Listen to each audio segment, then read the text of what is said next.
Hi hello नमस्कार, मैं हूँ यश सलगरकर और आप सबका एक बार फिर से बहुत बहुत स्वागत है वायन कंटेंट फैक्ट्री में।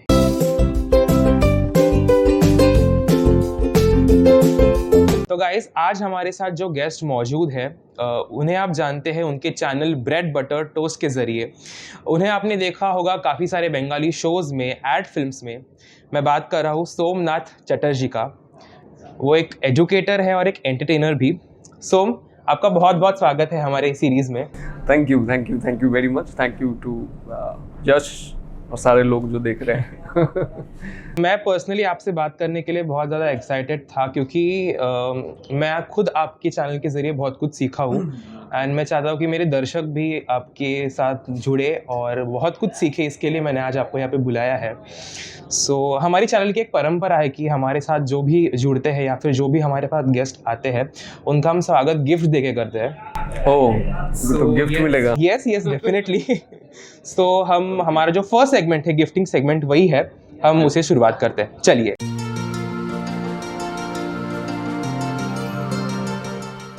ये जो फर्स्ट गिफ्ट है आपके लिए भेजा है पूर्वा थत्ते जी ने। इनकी ब्रांड का नाम है क्रिएटिव स्ट्रोक्स।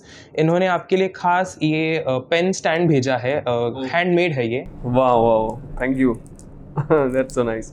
यस, पेंटिंग के बाद। यस, इनकी ब्रांड का नाम है क्रिएटिव स्ट्रोक्स। ओके। ये उन्होंने आपके लिए भेजा है। दूसरा गिफ्ट जो है ये आपके लिए भेजा है नीलिमा अमित जी ने। इनके ब्रांड का नाम है वन लाइफ मैनी जर्नीज। ये basically reiki infused affirmation cards है जो आपको पॉजिटिव रहने के लिए हेल्प करते हैं एंड ये एक हीलर है और इनके वर्कशॉप्स भी होते हैं हीलिंग के लिए। आपको बेसिकली वो पॉजिटिव रहने के लिए हेल्प करते हैं। ये आपके लिए भेजा है नीलिमा अमित जी ने। Thank you. Okay. Oh, when I let go, I gain everything. Good health is mine. Right. Universe works for me. Wow, that's nice. ये quotations बहुत अच्छे हैं। ये मोटिवेट कर देता है बिल्कुल। यस, मतलब बेसिकली उनके ब्रांड का यही पर्पस है कि पॉजिटिव रहने में आपको बहुत हेल्प करता है। Much needed.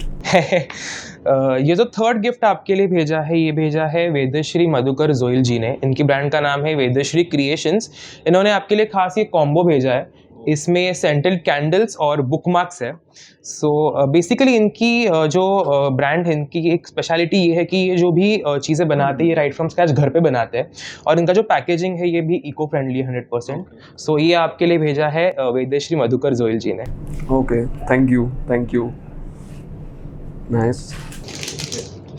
और ये जो last but not the least gift जो है ये भेजा है वनश्री पांडे जी ने। ये पायराइट स्टोन का एक ब्रेसलेट है और बेसिकली ऐसे कहते हैं कि अगर आप ये यूज़ करेंगे तो इससे मनी फ्लो होता है। तो ये आप में पॉजिटिव एनर्जीज प्रोड्यूस करता है एंड मनी फ्लो के लिए आपको हेल्प करता है। ये मनी अट्रैक्शन के लिए बेसिकली पहना जाता है। ये आपके लिए भेजा है वनश्री पांडे जी ने। Okay, thank you. अभी पहन लेता हूँ थोड़ी देर में। Thank you very much. सबको बहुत बहुत शुक्रिया। बहुत सारा हो गया। हाँ, आई होप आपको गिफ्ट्स अच्छे लगे होंगे सारे। डेफिनेटली। गिफ्ट्स मिलते कहाँ हैं, कम ही मिलते हैं। अभी गिफ्ट देने का सेगमेंट तो हो गया खत्म। अभी जो नेक्स्ट सेगमेंट है उसकी तरफ हम बढ़ते हैं। जो मेन सेगमेंट हमारा है जो है दिल खोल बातें। चलिए हम बढ़ते हैं हमारे सेकंड सेगमेंट की तरफ जो है #दिल खोल बातें।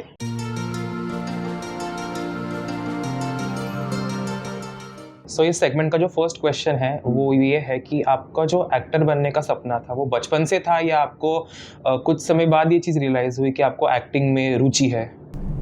नहीं, बचपन से नहीं था। बचपन में मैं तो ड्राइंग वगैरह करता था बस, और कुछ नहीं। थोड़ा बहुत, वो भी स्कूल नहीं गया कभी सीखने के लिए। ये नहीं था। ये एक कॉलेज के बाद मुझे समझ नहीं आ रहा था मैं क्या करूँ। परेशान था क्या करूँ। हाँ, तो घर वाले तो मेरे पापा मम्मी नहीं, पापा चाहते थे मैं नौकरी कर लूँ। तो जैसा होता है एक्चुअली सबके लाइफ में वैसा ही है। कॉलेज में तो मैं फिल्म देखा, एक बंगाली फिल्म देखने जाते थे कमर्शियल, तो वो बहुत फैसिनेटेड हुआ उससे। पतला था, जिम में जाने लगा, तो ऐसे करके जर्नी शुरू हो गई। बाकी बचपन से तो ऐसा कुछ था नहीं, कुछ भी नहीं था। ओके, तो इस जर्नी के दौरान क्या आपके फैमिली का सपोर्ट था इसमें? सपोर्ट तो रहा भाई, बिल्कुल सपोर्ट रहा। अभी वो सपोर्ट दिखता है कभी कभी। वो एक होता है ना, मम्मी तो जब थी, मम्मी का तो हमेशा सपोर्ट रहा। लेकिन पापा का सपोर्ट हमेशा दिखता नहीं है, क्योंकि उनको पता है कि ज़िंदगी में स्ट्रगल क्या है, लड़ाई जो है, मतलब कुछ चीज़ को पाने के लिए जो लड़ना पड़ता है। तो अभी तो मिलता है सपोर्ट, और मिला, नहीं तो मैं यहाँ नहीं होता। उन्होंने, अगर मैं हिसाब से देखूँ, उन्होंने ज़ुबान से कभी नहीं कहा, बट उन्होंने कई ऐसी चीज़ें की जिससे मुझे सपोर्ट मिला। आज मुझे समझ आता है। डेफिनेटली आई गेस फैमिली का support is necessary in this industry, अगर आपको आना है। बिल्कुल, वो जो बोलते हैं नौकरी कर लो, ये कर लो, बट उसके पीछे एक रीज़न होता है। तो उसमें मुझे लगता है कि आपको खुद ही उनसे सपोर्ट जीतना चाहिए। आपको टाइम लगेगा, बट उनसे जीतना है वो सपोर्ट करेंगे, क्यों नहीं करेंगे। जैसे भी है, मम्मी पापा हैं, वो डेफिनेटली सपोर्ट करेंगे। डेफिनेटली। ओके, सो सेकंड सवाल मेरा आपसे ये है कि आप जब आपको एक्टिंग करनी आपको पता चली, तो आपने आपके एक्टिंग की शुरुआत बंगाल से ही की? आप बंगाल से है, सो आप बंगाल से आपने की या मुंबई आके फिर आपने? नहीं, बंगाल से शुरुआत किया। मैं एक्चुअली बंगाल में एक जगह है, डिस्ट्रिक्ट है, तो वो कोलकाता से काफ़ी दूर है, 100 किलोमीटर आप कह सकते हैं। तो वहाँ से हूँ, तो वहाँ मुझे ऐसे ही एक्टिंग करने का मैंने फिल्म देखा। तो उसके बाद हम लोग कोलकाता शिफ्ट हो गए। वो भी वही सपोर्ट की बात कर रहा हूँ, क्योंकि पापा भी कोलकाता में ही काम करते थे, उनका बिजनेस। तो हम शिफ्ट हो गए, फिर धीरे धीरे शुरू किया ऐसे ही जाना, ऑडिशन देना, फ़ोटो लेके जाना होता था। तो वो ज़माना मैंने भी देखा है। तो फ़ोटो लेके जाना होता था, जाते थे, फिर धीरे धीरे वही कमर्शियल्स वगैरह मिलते गए। किसी डांस ग्रुप ज्वाइन कर लिया, उनके साथ थोड़ा फंक्शन में कहीं डांस कर लिया। ये सब कुछ ही था, बस वैसे ही शुरुआत हुई। फिर थिएटर जाना होगा, एक्टिंग करना होगा, ये पता चला। वो करते करते कुछ मॉडलिंग के शोज़ भी किए, फिर फिल्मों में भी रोल जैसे मिलते हैं, छोटे मोटे मिलते रहते हैं, तो वो वैसा किया, बहुत कुछ किया। तो वैसे ही मिलता गया, खुद भी कुछ बना, तो वैसे ही जर्नी शुरू हुई। ओके, एंड अभी आपने जैसे कहा कि आप कोलकाता में नहीं रहते थे, सो वेस्ट बंगाल में भी बहुत सारे ऐसे लोग हैं जो मतलब छोटे छोटे गाँवों में रहते हैं, तो हर किसी को कोलकाता आने की ज़रूरत है अगर आपको एक्टिंग में कुछ करना है तो? शहर में तो जाना ही पड़ेगा, क्योंकि देखो इंडस्ट्री जो है वो शहर में है। हम मुंबई क्यों आते हैं? यूपी, बिहार, कश्मीर हो, या फिर कहीं से भी हो, मतलब साउथ साइड से हो, नॉर्थ साइड से हो, ईस्ट वेस्ट, कहीं से भी हो, ये सब लोग मुंबई पहुंचते हैं, क्योंकि यहाँ इस काम के लिए जगह है। क्योंकि गांव में तो कोई फिल्म स्टूडियो है नहीं जहाँ जाके तुम काम कर सकते हो। वहाँ से ऐसा कुछ है नहीं। अब सीखने की जगह भी नहीं होती है, थिएटर्स भी नहीं होती। अब हमारे गाँव में है, अब सर हैं जो मेरे इंग्लिश पढ़ाते हैं, अभी भी थिएटर करते हैं, लेकिन वो लर्निंग बहुत ज़्यादा हो जाएगा, ऐसा नहीं है। लर्निंग के लिए तो आपको शहरों में आना ही है, वहीं जाके आप कुछ कर सकते हैं। तो नहीं तो फिर रोज़गार क्या होगा, वहाँ से तो कुछ नहीं होगा। तो ज़रूरी है आपके जो नियरेस्ट टाउन है, मुझे लगता है पहले वहाँ पहुँचे, अपना एरिया है उसको एक्सप्लोर कर लीजिए, और उसके बाद आप डायरेक्टली, अगर मुंबई ऑप्शन है तो ठीक है, बाकी और थोड़ा देख ले, दिल्ली, लखनऊ, बहुत जगह लोग थिएटर करते हैं अलग अलग। तो थोड़ा सा माहौल को समझ जाएंगे तो मुंबई एकदम डायरेक्टली आना आसानी हो जाएगी, सारी चीज़ें। डेफिनेटली। सो अभी आपने जैसे कहा कि आपको एक्टर कॉलेज में पता चला कि आपको बनना है, तो आपको ये मतलब ख्याल क्यों आया कि मुझे कुछ बाकी कुछ नहीं आता, इसके लिए एक्टर बनना है? ऐसे था?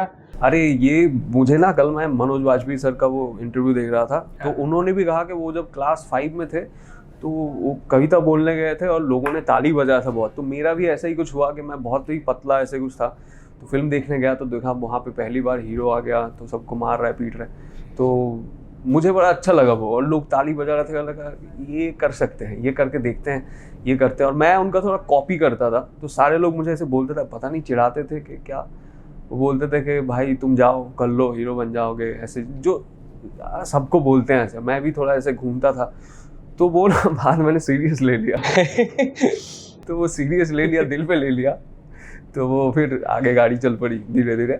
बट हाँ, वो एक बाद में समझ आया कि एक्टिंग है, ये है, वो बहुत कुछ बाद में समझ आया। नहीं, बट वो बात आपने जो सीरियसली, वो आपको क्या लगता है वो सही किया या गलत किया? बिल्कुल सही। मुझे लगता है हर बात दिल पे लेना चाहिए, और मैं जब भी बात दिल पे लेता हूँ तो लगता है अब उसको तो प्रूव करके देखना पड़ेगा कि ऐसा भी हो सकता है, चलो करके देखते हैं। डेफिनेटली। दिल पे लेके बुरा मान जाए यार, चिढ़ा रहे, अरे ऐसा नहीं चाहिए। मुझे लगता है ऐसा नहीं करना चाहिए। डेफिनेटली। सो अभी आपने जैसे कहा कि आप जब भी आप अपने पास के शहर में आओ एंड देन एक्टिंग की शुरुआत करो, तो जब आप मुंबई आते हो, कोई भी मतलब एक्टर जो मुंबई में एक्टिंग करने के लिए आता है, तो उसे काम करके आना चाहिए या यहाँ पे आके काम ढूंढना चाहिए? यार देखो, ये ना बहुत सारे लोगों के बहुत अलग अलग बैकग्राउंड्स हैं, डिपेंड करता है। अब किसी के पापा मम्मी नौकरी करते हैं तो उसके लिए सिचुएशन अलग होगा, किसी के पापा ट्रक ड्राइवर हैं उसके लिए अलग होगा। अब मुझसे एक लड़का मिला अभी जो आया है 2,500 रुपये के, मुंबई आया है और एक्सपीरियंस भी नहीं है उसके पास। अब वो क्या करेगा? वो काम करने जाओगे इस शहर में तो काम करोगे, फिर मैंने भी किया कोलकाता में, मैं नौकरी करता था और 9 बजे से 6 बजे तक, शाम को 1.5 साल नौकरी किया और फिर थिएटर करता था। तो वो प्लान करना पड़ेगा। अभी मैं ऐसे मतलब झोला उठाए और चले निकले, कुछ भी प्लान नहीं है, कुछ भी पता नहीं है, तो वो उसमें मुश्किल है। तो ये डिपेंड होगा, मुझे लगता है कि सबके ऊपर डिपेंड होगा। वो स्मार्टली एक प्लानिंग की तो बेसिक प्लानिंग ज़रूरी है, और जबकि ये एक एजुकेशन है, एजुकेशन में सीखना फिर करना, बहुत अलग अलग लोगों से मिलना। बाहर शहर से आओ तो यहाँ जैसे पहले आगे तो भाषा में प्रॉब्लम हो जाएगा। यूपी बिहार जो भी है, एक हिंदी चाहिए जो एक हिंदी है। अब क्या हिंदी है, कौन सा हिंदी है, वो समझ भी नहीं आता। दिल्ली वाली है कि बिहार वाली है, यूपी वाली है, तो अपना अपना अलग अलग हिंदी बनता है। तो वही है कि नए जगह पे एडजस्टमेंट मुश्किल होता है। तो आई थिंक कि मेरे लिए तो ये फ्रूटफुल रहा कि मैं एक्सपीरियंस गेन करके आ रहा था, तो जिसके वजह से अभी मैं यहाँ बैठा हूँ। तो मुझे लगता है कि वो ग्रोथ होता है, वो पहले से आपका बेस है ना, वो स्ट्रॉन्ग रहता है, चीज़ों के बारे में पता होता है, आप भटक नहीं जाते। सो अभी आपने जो ये मदर टंग इन्फ्लुएंस या फिर MTI का जो कहा कि एक आती है आपकी जो मातृभाषा है आपकी ज़ुबान पे आती है, तो अगर आपको इस पे काम करना है, जो लोग आते हैं बाहर के शहरों से, तो उस पे मतलब कुछ एक्सरसाइज या फिर ऐसे कुछ कैसे काम करें बेसिकली एक्टर्स? अब देखो, ये है बहुत सारी इसमें भी चीज़ें हैं। बंगाली, फिर आसाम, ये जो जोन है ये हिंदी वाले बिल्कुल नहीं है। तो इनके लिए तो आसाम के लोगों में, मणिपुर के लोगों में वो तो और दिक्कत है कि वो बिल्कुल ही अलग है। अब बंगाली चलो कुछ और थोड़ा इधर आ गया, अब बिहार यूपी यहाँ पे जैसे बनारस है, उनका बोली अलग है। तो ऐसा ना, इंडिया में बहुत सारा डाइवर्सिटी है। हम जो बोलते हैं, अब तमिल तेलुगु लोग वो अपने हिसाब से हिंदी बोलते हैं, तो मदर टंग का तो रहता है एक इन्फ्लुएंस। मुझे लगता है कि संगत बहुत ज़रूरी है। जब मैं NSD में था तो एक तो ग्रामेटिकल बंगाली में कुछ नहीं होता, आसामीज में भी कुछ नहीं होता, मणिपुर आगे मुझे पता नहीं। वो ग्रामर जो है कि दरवाज़ा खुला है और खिड़की खुली है, तो इसमें एक लोचा हो जाता है, मुश्किल है। तो वो मुझे लगता है वो क्लियर करें, और ज़्यादा से ज़्यादा लोगों के साथ आप रहें तो कुछ ना कुछ तो आपका ही है, अपना है, मदर टंग, वो रह ही जाएगा, उसको कुछ नहीं कर सकते। लेकिन खुद को बेहतर बनाएंगे तो जैसे अगर मराठी सीखने की ज़रूरत है तो मैं अपने आप को ट्रेन कर सकता हूँ कि मैं मराठी सीख सकता हूँ। लेकिन उसके लिए पहले वो सुनने की जो शक्ति है, आपके साथ बहुत सारे लोग आपके इर्द गिर्द रहेंगे जो अच्छे हिंदी बोलते हैं। आप जैसे मैं बंगाली हूँ, मैं हर दिन मतलब हर वक्त बंगाली के साथ हूँ, और मैं उम्मीद कर रहा हूँ कि उनके साथ बात करके मेरी हिंदी सुधर जाएगी, तो कभी नहीं होगा, क्योंकि उनको भी सही तरीके से नहीं पता है। अब मैंने अपने आप को उस जोन में रखा, मैंने अपने ओपन रहा हमेशा सजेशन के लिए कि दोस्तों के साथ कि कभी भी कुछ है तो वो मुझे टोक दे। तो जैसे ही टोकते थे तो मुझे पता चला, अच्छा ये मैंने बहुत लोगों को देखा है जो बोलते हैं कि भूख लगा है। अब एक्चुअली में भूख लगी है, बट जो अच्छे हिंदी बोलते हैं वो भी भूख लगा है ऐसे बोल देते हैं। मुझे लगता है उनके लिए तो गलत नहीं होता। तो ये एक कॉन्फ्लिक्ट है। आई गेस बंगाल में ये जेंडर का भी नहीं है, स्त्रीलिंग पुल्लिंग है नहीं है, तभी ज़्यादा मुश्किल होता है। तो ये बहुत सारा ऑब्जर्वेशनल चीज़ें हैं, वो आँख कान खोला रखे और सही लोगों के साथ रहे, तो सही लोग आपको करेक्ट करते जाए तो आप सुधार सकते हैं। लेकिन वो हैबिट्स, कुछ चीज़ें तो आपको छोड़ के बाहर आना ही पड़ेगा कि कुछ चीज़ें सतर्क रहने की जरूरत। मतलब basically birds of same flock fly together, या हाँ कह सकते हैं। यस। सो आपने NSD का भी बीच में अभी जिक्र किया कि NSD में आप थे, तो वो जर्नी कैसी थी आपकी? अरे वो बहुत बढ़िया। NSD की जर्नी तो हमेशा, मुझे अभी भी फील नहीं होता कि मैंने NSD, मुझे लगता है कि NSD तो मेरे लिए एक अलग ही चीज़ रहा हमेशा से। बट 3 साल याद नहीं करता हूँ, क्योंकि याद करने से लगेगा अरे 3 साल ऐसे ही चला गया। लेकिन इट्स वंडरफुल। बहुत कुछ जानने को मिला कि जो कुएं का मेंढक होता है ना, उसको बाहर निकाल के कुएं से कोई समुंदर में बिठा के, बीच समुंदर में बिठा के बोल रहा है, देख भाई ये समुंदर है और ये सारी चीज़ें हैं, यहाँ बहुत कुछ है। तो बहुत कुछ देखने को मिला, जो कल्चर है उसके बारे में जानने को मिला। कितने सारे बाहर के चीज़ें हैं, जो थिएटर है, आर्ट फॉर्म्स हैं, पेंटिंग्स हैं, सिंगिंग है, तो बहुत सारी चीज़ें मुझे ना ऐसा लगा कि मैं कहाँ आ गया हूँ। तो इतनी सारी चीज़ें देखने को मिला, और बाहर आके उन चीज़ों को और थोड़ा जाने कैसे, देखे कैसे, समझे कैसे, वो भी एक अलग तरीके से एक ट्रेनिंग मिला कि वो ना आपका मतलब हम चश्मा पहने होते हैं, मुझे लगता है वो चश्मा खोल के ऐसे दिखा देते हैं कि भाई ये है हमारे घोड़े का जो होता है ना पट्टी लगा होता है वैसा होता है। तो एनएसडी ने वो सब हटा के दिखाया कि इतनी सारी चीज़ें हैं खुद को एक्सप्लोर करने के लिए, ज़िंदगी को समझने के लिए। वो बहुत अच्छा रहा एक्सपीरियंस तो मेरा हमेशा। ओके, एंड एनएसडी ने आपके एक्टिंग में क्या बदलाव बेसिकली लाए? एक्टिंग में क्या बदलाव रहा है, देखो एक्टर के लिए क्या ज़रूरी है, एक्टर के क्राफ्ट्स किस पे डेवलप करना है, बॉडी हो, फिजिकल मूवमेंट्स हो, वॉइस हो, इमोशंस हो, सेंसेस हो, इन सारी चीज़ों पे तो हमने तो अलग अलग टीचर्स के साथ काम किया। बट अगर होल मैं एनएसडी का हूँ तो वामन केंद्र सर जब हमारे टाइम पे डायरेक्टर थे, तो वामन केंद्र सर ने जब मेरा फाइनल वर्कशॉप ख़त्म हुआ था 2016 में, तो फाइनल वर्कशॉप ख़त्म होते उन्होंने एक बात कहा था कि आपको हम यहाँ पे आप आते हैं 4 फीट छलांग लगाते हैं, आपको यहाँ से हम सिखा देंगे कि 7 फीट 8 फीट छलांग कैसे लगाना है, और लेकिन आपको बाहर जाके आप अगर 10 फीट लगाते हैं 12 फीट लगाते हैं वो आपकी जिम्मेदारी है, बट हम आपको सिखा देंगे कि छलांग कैसे लगाना है।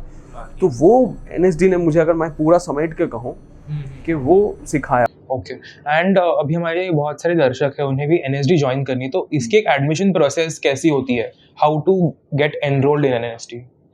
एनएसडी के लिए एक तो 3 क्राइटेरिया है। अभी तो कोविड के बाद से बहुत सारा सिचुएशन बदला है, बट 3 बेसिक क्राइटेरिया है। एक आपका ग्रेजुएशन होना ही है किसी भी रिकॉग्नाइज्ड यूनिवर्सिटी से, कहीं से भी हो, और 6 प्रोडक्शन मतलब 6 प्लेज। अब वो 6 प्लेज आपको आपका करने का एक्सपीरियंस होना चाहिए, 6 प्लेज, क्योंकि उसमें आपको बहुत कुछ और भी सीखने को मिलेगा। जो प्रैक्टिकल एग्जाम होगा वहाँ आपको आपके लिए हेल्पफुल होगी वो चीज़। तो ये 6 प्लेज मैंडेटरी है, वो आपको करना ही है। वो चाहे आप अलग अलग स्टेट में करें, अलग लोगों के साथ करें, एक साथ करें, कैसे भी करें, 6 प्लेज। और हिंदी इंग्लिश, क्योंकि वर्किंग लैंग्वेज है वो, इंग्लिश में बहुत सारे बाहर के टीचर्स आते हैं, किताबें हैं, बहुत कुछ पढ़ना होता है तो समझना होता है, तो इंग्लिश एक आपका वर्किंग नॉलेज रहे। और हिंदी में तो वहाँ पढ़ाई होती है, सिखाया भी जाता है वहाँ जाके, बट एक बेसिक चीज़ें हो, हिंदी इंग्लिश समझ आती है, बोल लेते हैं, टूटा फूटा जैसे भी हो समझ जाते हैं। तो वो तीनों क्राइटेरिया है। अगर ये क्राइटेरिया में आप फिट इन है तो आप फिर भेजते हैं वहाँ, जब फॉर्म्स के लिए निकलते हैं तो वो सिलेक्ट करते हैं, और उसके साथ आई थिंक कोई रिनाउंड थिएटर पर्सनैलिटी का एक रिकमेंडेशन चाहिए होता है कि मैंने इसका काम देखा है, ये उस लायक है। उसके साथ आपका तो 30 ईयर्स तक ही है आई थिंक। जो यहाँ पे सीट रिजर्वेशन भी है, तो सीट रिजर्व है, तो इसलिए उनका एक्सटेंशन है ST SC का। जनरल के लिए मुझे जितने याद है 11 सीट है टोटल 26 में से। तो उसके बाद अगर आपका ये सब कुछ ओके रहता है तो फिर आपको बुलाएंगे वो एग्ज़ाम के लिए। एक प्रीलिम एग्ज़ाम होता है, अभी शायद 10 सेंटर्स हैं, तो वहाँ आपको बुलाएंगे, और उसके लिए आपको कुछ लड़कों के लिए अलग से स्पीच देंगे, लड़कियों के लिए अलग से स्पीच देंगे, कोई भी नाटक का, कविताएं, फिर आपको भी कुछ कविता अपनी जो मातृभाषा है उसमें आपको प्रिपेयर करना है, आपको कोई स्पीच अपने हिसाब से करना है। फिर वहाँ एक ना उनका एक क्या कहते हैं उसको, रिटन एग्ज़ाम होता है। तो रिटन एग्ज़ाम के लिए प्रिपरेशन जो होता है उसमें बहुत सारा नाटक वो दे देते हैं कि 20-25 नाटक है, उसमें से कुछ पढ़ लो, अच्छे से पढ़ें। उसके बाद वहाँ कुछ सवाल भी होते हैं जब रिटन एग्ज़ाम होता है, तो वो सवाल आपको उसके जवाब के लिए तो थिएटर ओरिएंटेड सारी चीज़ें पढ़ाई करनी पड़ती है बेसिकली। जैसे तो मतलब इसके लिए क्या बुक्स रेफर करें? मैं बुक्स बोलूँगा कि नाटक के जो किताब है, नाट्यशास्त्र का माना ज्ञान रहना ज़रूरी है। अगर कोई पूछता है कि नवरस क्या है तो आप बता नहीं पाते तो वो बहुत ही बुरा हो जाएगा। तो नाट्यशास्त्र पढ़े, मतलब पूरा पढ़ने की बहुत पढ़ लिया, वहाँ जाके भी पढ़ाई होती है। नाटक पढ़ें ज़्यादा से ज़्यादा, अपने जो भारत के जो मॉडर्न थिएटर हैं, मॉडर्न थिएटर के बारे में पढ़ें, आप वेस्टर्न थिएटर के बारे में पढ़ें। जब ग्रीक एरा में थिएटर हो रहा था, या फिर शेक्सपियरियन थिएटर हो गया, रोमन थिएटर हो गया, ग्रीस में थिएटर हो रहा था, तो ऐसे इस तरीके से कैसे काम हो रहा है अभी भी वो। उसके साथ नॉवेल्स वगैरह, पोएम्स वगैरह पढ़ना, फोक थिएटर के बारे में पढ़ना कि इंडिया में किस तरीके से फोक थिएटर हैं, अलग अलग रीजन में कैसे फोक थिएटर होते हैं, क्या क्या होता है, और आपके जो आप जिस रीजन से हैं मान लो तुम महाराष्ट्र से हो, तो तुम्हारे यहाँ पे क्या क्या होता है, कल्चर, हाँ कल्चर क्या है तुम्हारे यहाँ, कैसे होता है, लोग किस तरीके, तो आपको अपने कल्चर के बारे में एक आइडिया हो जाए, क्योंकि theatre is much more related to culture, your culture. तो वो ट्रेडिशनल थिएटर, फोक थिएटर्स, तो इसके बारे में जानकारी जितना हो सकता है आप किताबें छानबीन करके पढ़ें, नाटक पढ़ें, अच्छे से पढ़ें, दिल से पढ़ें। मुझे ये लगता है हमेशा पढ़ना है तो दिल से पढ़ना है, ऐसे नहीं रट्टा मार के पास हो जाऊंगा, ऐसा नहीं होता है। बाकी प्रैक्टिकल काम करना ज़रूरी है, क्योंकि प्रैक्टिकल में वहाँ बहुत सारी चीज़ें होती हैं, इम्प्रोवाइजेशन से लेके बहुत कुछ होती है, तो वो एडवांस लेवल पे हो जाता है दिमाग। तो इसके लिए काम करते रहें, फिजिकल फिटनेस मेंटेन करना एक्टर के लिए तो हमेशा ज़रूरी है। तो ऐसे प्रिपरेशन ले, फिर ये जब प्रीलिम कंप्लीट हो जाएगा तो वो फाइनल वर्कशॉप में बुलाते हैं। ओके। फाइनल पूरा ही प्रैक्टिकल है। लास्ट ईयर तो आई थिंक 1 दिन का हुआ था, लेकिन मेरे टाइम पे 5 दिन का था। अच्छा। तो अलग अलग टास्क मिलते हैं वहाँ पे, बहुत अलग अलग तरीके के टास्क मिलते हैं। तो आप अगर रेगुलर थिएटर वर्कर होंगे तो आप वो टास्क कर सकते हैं। अच्छा। हाँ बिल्कुल। और मैं एक ही चीज़ कहूँगा, जो भी एग्ज़ाम दे रहे हैं, be honest to yourself. जो आप हैं वही आप हैं, आप दिखाने की कोशिश ना करें, तो उस चीज़ को छोड़ दे, ज़िंदगी में कुछ बेहतर हो जाएगा। दिखावा बिल्कुल नहीं चलता है तो सिलेक्शन नहीं होगा। मुझे पर्सनली लगता है कि सिलेक्शन का बहुत नहीं होगा, ऐसा नहीं कहूँगा मुश्किल है, मैं हमेशा नहीं होगा नहीं कह सकता, हो भी सकता है किसी का, पता नहीं, बट दिखावा करने की ज़रूरत नहीं है। जो आप हैं वो आप हैं। डेफिनेटली। एंड अभी आपने कहा कि 3 साल आप कभी भूल नहीं पाएंगे जो NSD आपने किया, तो ऐसा कौन सा किस्सा है आपके ये 3 साल में कि आप कभी भूल नहीं पाएंगे? ऐसे तो बहुत किस्से होंगे, पर फिर भी ऐसा बहुत सारे किस्से हैं। 2 किस्सा है, एक तो NSD के पहले का है, एक NSD के बाद का है। तो पहले वाला ये है कि मैं 2014 में दिल्ली पहली बार नाटक करने गया था। मुझे कुछ नहीं पता था इरफान साहब, नवाजुद्दीन सिद्दीकी इनके बारे में। मुझे पता था शाहरुख खान वहाँ से पड़े हुए हैं। मैं वो पीछे के गेट में गया और धूल लगाया, अंदर घुस भी नहीं पाया। मुझे लगा मैं और कभी नहीं आ पाऊँगा शायद, लेकिन अब क्या पता था 2 साल बाद पढ़ने आ जाऊँगा। तो वो एक इंसिडेंट मुझे हमेशा याद रहेगा। और 1-2 इंसिडेंट हैं, उसमें से एक बड़ा ही मज़ेदार इंसिडेंट है कि वो मेरा बैचमेट है। तो हम एक बार वही जश्न बचपन कुछ हो रहा था, तो वहाँ नवाजुद्दीन सिद्दीकी आए थे। तो वो जब आए तो हम अपना एक रूम है उधर, साउंड रूम, वहाँ फ़ोटो खिंचाने गए। तो 5-6 लोग गए, तो हमने फ़ोटो खींचा, हम बड़े एक्साइटेड थे। तो बाहर निकले, देखे कि वो दोस्त खड़ा हुआ है ना, और वो गाड़ी में चले गए, नवाज सर चले गए। तो मैंने बोला क्या हुआ, देखा हाथ में टूटा हुआ फ़ोन है। मैंने कहा क्या हो गया, तो उसको हमने नहीं बोला, तो उसने गुस्से में क्या करेगा, वो फ़ोटो खींच नहीं पाया, उसने अपना फ़ोन तोड़ दिया। तो ऐसे बहुत सारे किस्से हैं, वैसा तो और भी याद आ रहा है, बट एक ही सही। और उसने बहुत, जब इरफान साहब आए थे, उसको मैंने दोपहर को हॉस्टल में बताया कि इरफान साहब आ रहे, वो ना मेरी तरफ ऐसे देखता रहेगा। वो देख रहा है मुझे, मेरे तरफ। मैंने कहा क्या हो गया, कहते तू अभी बता रहा है। मतलब वो इतना बड़ा फ़ैन था, वह है अभी भी। तो मुझे तब उतना बड़ा नहीं पता था इरफान साहब के बारे में। हाँ ऐसे है छोटे मोटे काफ़ी किस्से। ओके, तो हमने NSD के बारे में बातें कर ली, बट क्या आप ये मानते हैं कि एक्टिंग ट्रेनिंग करके ही एक्टिंग में आना चाहिए?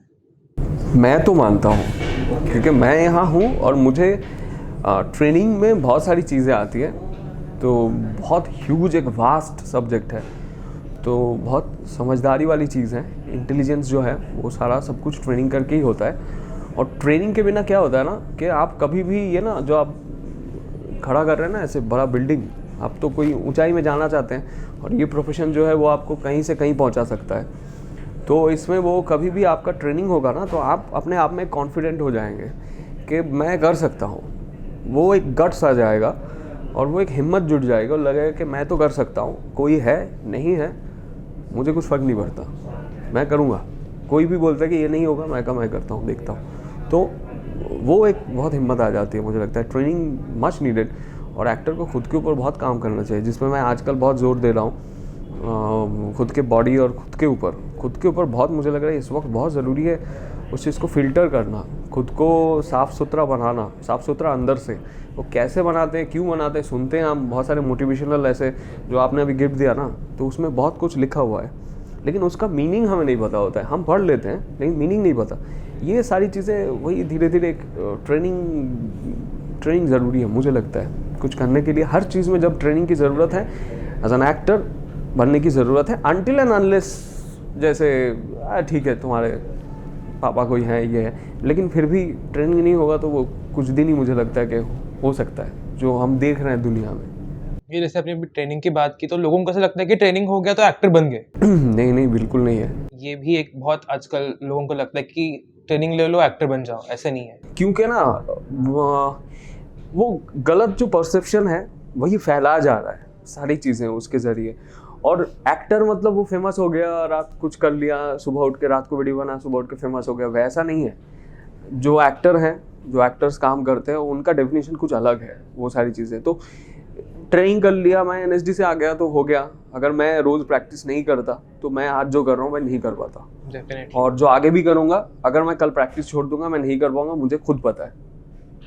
तो ये गलत परसेप्शन है। सीखना चाहिए और एक वक्त तो सीख लिया, आप ज़िंदगी भर सीखने का प्रोसेस है। लेकिन जब एज एन एक्टर सीख लेते हो कुछ चीज़ें, आपके बहुत सारे एक्सरसाइजेज हैं, तो वो अगर रेगुलर करेंगे तो आप वही एडवांस लेवल पे पहुंचते हैं, तो धीरे धीरे आगे बढ़ते हैं।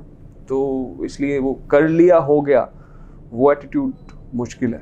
तो अभी एक्सरसाइज आपने कहा, तो क्या एक्सरसाइज बेसिकली कर सकते हैं एज एन एक्टर, मतलब घर पे बैठे बैठे जो न्यू कमर्स है, जो एक्टर्स बनना चाहते हैं, उन मतलब वो क्या कर सकते हैं घर बैठे बैठे? एक्सरसाइज देखो, बहुत सारे एक्सरसाइजेज हैं। घर बैठे कुछ एक्सरसाइज हो जाएगा ये बोलना भी कि करके बन जाएंगे, क्योंकि घर बैठ के आप एक्सरसाइज करेंगे तो सही, लेकिन उसका इम्प्लीमेंटेशन कहाँ हो रहा है?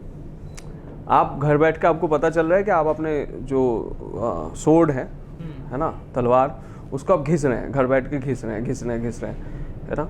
तो वो घिस तो रहे हैं, लेकिन उसका वो जंग के मैदान में भी तो जाना चाहिए। तो एक तो सजेशन मैं ये दूंगा कि जहाँ से भी आप सीख रहे हैं, जो भी एक्सरसाइजेज आप कर रहे हैं, किसी के पास से भी आपको गेन हो रहा है, वो सब कुछ नोट डाउन कीजिए और उसका एक रेगुलर रूटीन बनाइए। और उसमें से बेसिक एक्सरसाइज आप रखिए।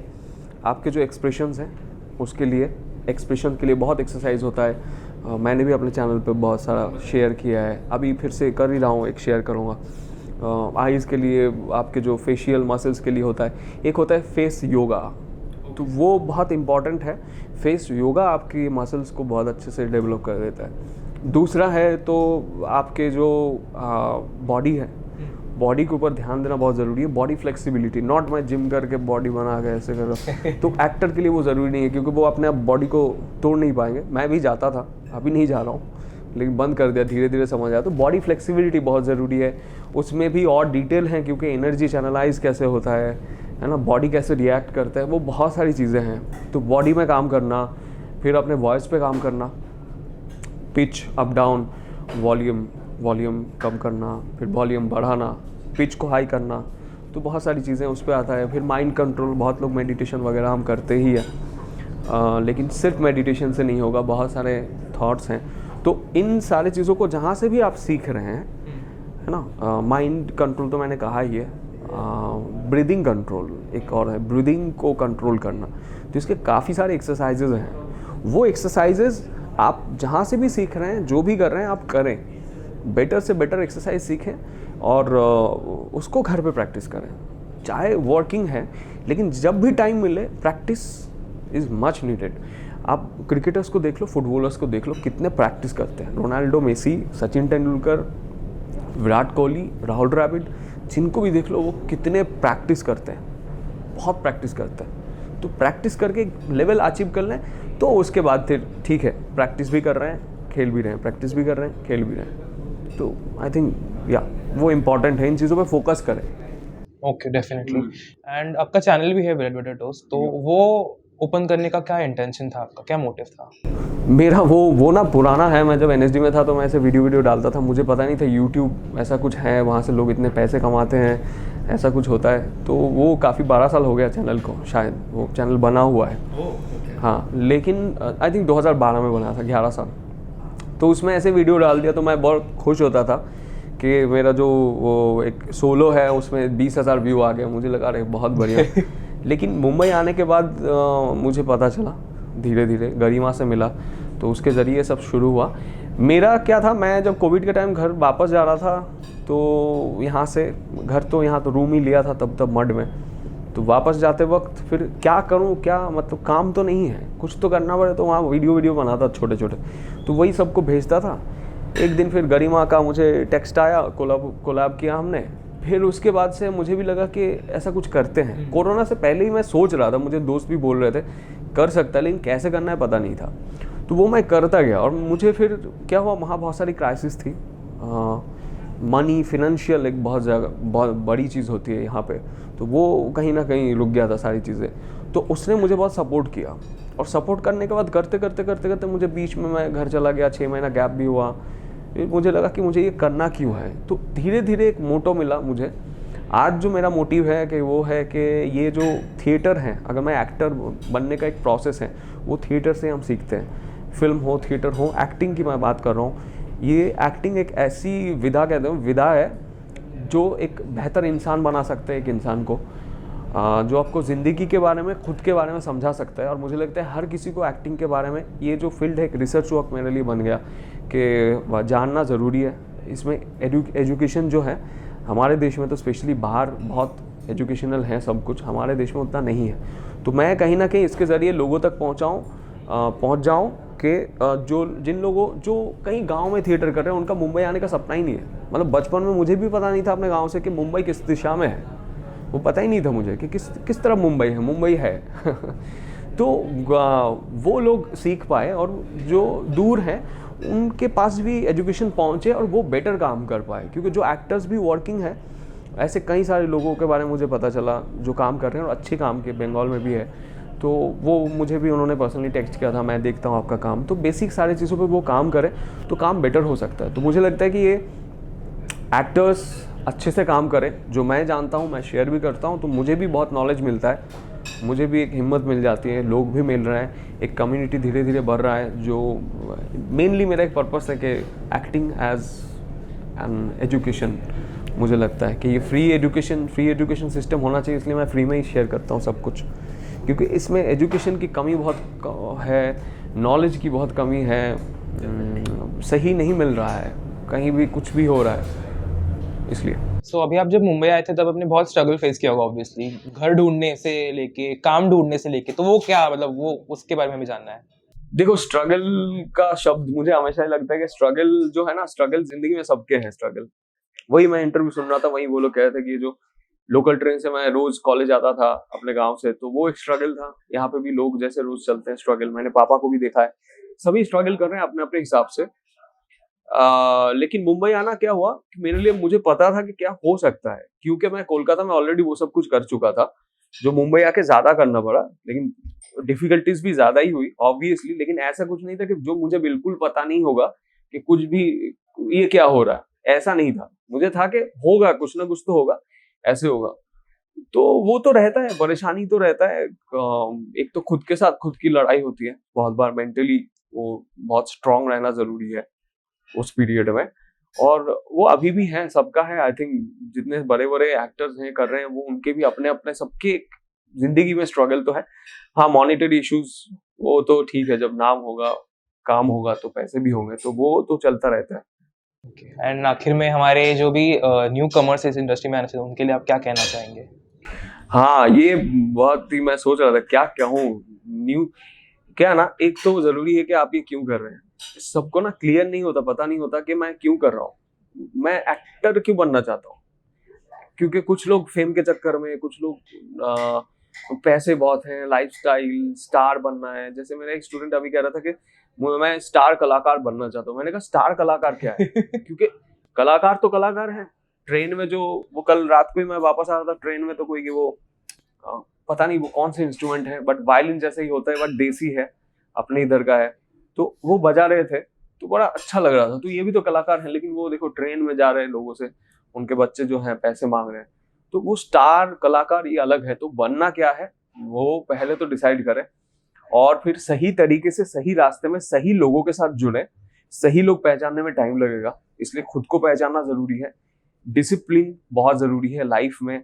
आपके बिहेवियर बहुत मैटर करता है शुरू से, कि आप किस तरीके से लोगों के साथ बिहेव करते हैं, मेरा बर्ताव क्या है, वो बहुत मैटर करता है। और बीइंग ऑनेस्ट टू योरसेल्फ, है ना, आपको धीरे धीरे पता चल जाएगा वो सारी चीजें कि ऑनेस्ट, मैं खुद से झूठ नहीं कह सकता हूँ। और आपकी प्रायोरिटी भी चूज करना कि कौन सी चीज को आप प्रायोरिटाइज कर रहे हैं। कि इस वक्त मैं इंटरव्यू में हूँ, मैं फिल्म भी देखने जा सकता था, तो या फिर कोई और दोस्त के घर जिसने मुझे बोला, बट आई चूज दिस, मैंने ये चूज किया। तो क्या होगा कि आपके जो डिसीजन मेकिंग है उसका पावर बढ़ जाएगा, और वो डिसीजन को आप प्रूव करने में सही रहेंगे। बाकी बहुत सारा चीजें तो सेक्रीफाइस करना ही होता है, कुछ पाने के लिए कुछ खोना पड़ता है, जाहिर सी बात है। तो वो सब कुछ तो होता रहेगा, ups and downs, but just keep patience, इन सारी चीजों के साथ कीप पेशेंस। होगा, और करने से होगा यार, सही तरीके से करने से मुझे लगता है होगा, टाइम लगेगा बट होगा। थैंक यू, आपसे बात करके बहुत अच्छा लगा हमें, और आपने सारे ही सवालों के जवाब से अनफिल्टर्ड एकदम जो भी है वो इंडस्ट्री जो भी है दिखा दी है आने से पहले आपको, जो एक्टर बनना चाहते हैं उन्हें। सो हमारा नेक्स्ट राउंड है रैपिड फायर राउंड, वो हम स्टार्ट करते हैं। अरे बाप रे, ज़्यादा कुछ नहीं है, रैपिड है, सो बहुत बहुत जल्दी हो जाएगा। सो वो हम स्टार्ट करते हैं रैपिड फायर राउंड, चलिए।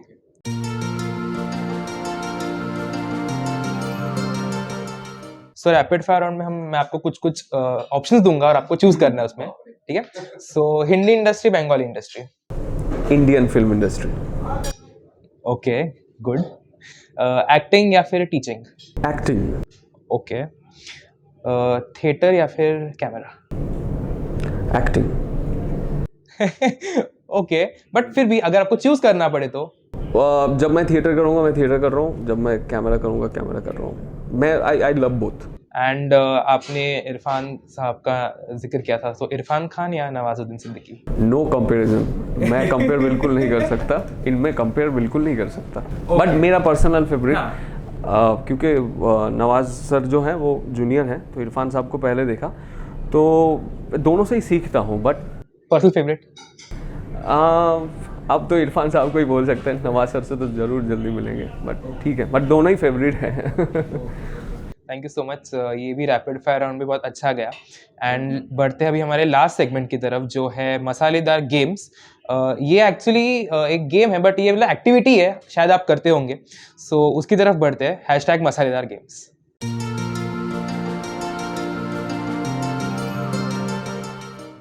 सो इस राउंड में मैं आपको कुछ टंग ट्विस्टर्स बोलूँगा। सो आपको टंग ट्विस्टर्स मेरी बात दोहराने 5 बार, ठीक है? So the first tongue twister for you is she sell sea shell on the sea शोर।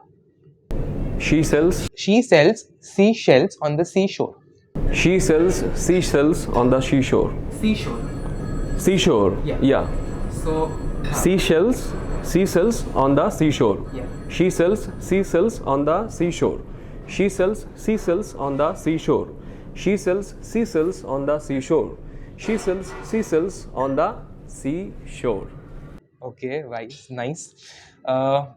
ऊट ऊंचा, ऊट की पीठ ऊंची, ऊंची पूछ ऊट की। ऊट ऊंचा, ऊट ऊंचा, ऊट की पीठ ऊंची, ऊट ऊंचा, ऊट की पीठ ऊंची, ऊंची पूछ ऊट की। ऊंची पूछ ऊट की। ओके, ऊट ऊंचा, ऊट की पीठ ऊंची, ऊंची पूछ ऊंची, ऊट ऊंचा, ऊट की पीठ ऊंची, ऊंची पूछ ऊट की। ऊंची पूछ ऊट की। ऊट ऊंचा, ऊट की पूछ ऊंची, अरे यार पीठ ऊंची पूछ ऊंची। मैं एक बंगाली में बताऊं? पाकी पाका पे खाए। बताओ, पाकी पाका पे खाए। नहीं, मुझे तो बंगाली नहीं आता, वापस बोलो।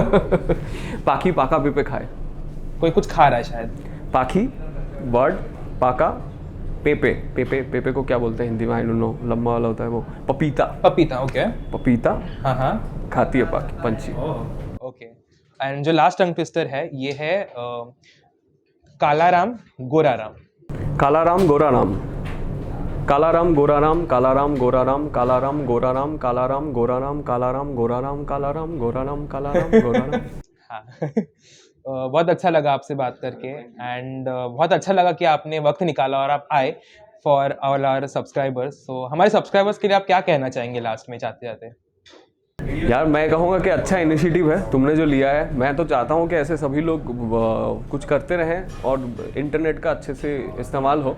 तो आप लोग भी ये बढ़ाएं। आपको लगता है कि नॉलेजेबल है ये सारी चीज़ें, तो डेफिनेटली जिनको ज़रूरत है उनके तरफ तो ज़्यादा से ज़्यादा पहुँचाए, उनको रिकमेंड करें, भाई ये देखो, है ना, उन तक पहुँचाए बस, और क्या। और आप खुद भी जुड़ जाएँ तो मोटिवेशन मिलेगा। ये जो अच्छा इनिशिएटिव है उसमें हमें मोटिवेशन मिलेगा, हम साथ मिलके ज़रूर कुछ और करेंगे, आप भी जुड़ेंगे, सब कुछ बेहतर करेंगे। और मैं इनके चैनल का जो भी लिंक है ब्रेड बटर टोस्ट पे मैं नीचे दे दूंगा, तो आप वहाँ पे भी चेक कर सकते हैं। ये सिखाते हैं एक्टिंग के बारे में बहुत कुछ, तो आप उसे भी रेफर कर सकते हैं। और thank you so much once again आने के लिए, एंड बहुत अच्छा लगा आपसे बात करके। Thank you very much, thank you. हम आपसे मिलेंगे जल्द ही हमारे नए वीडियो में, तब तक के लिए stay happy, be connected, stay positive. Thank you so much, bye bye.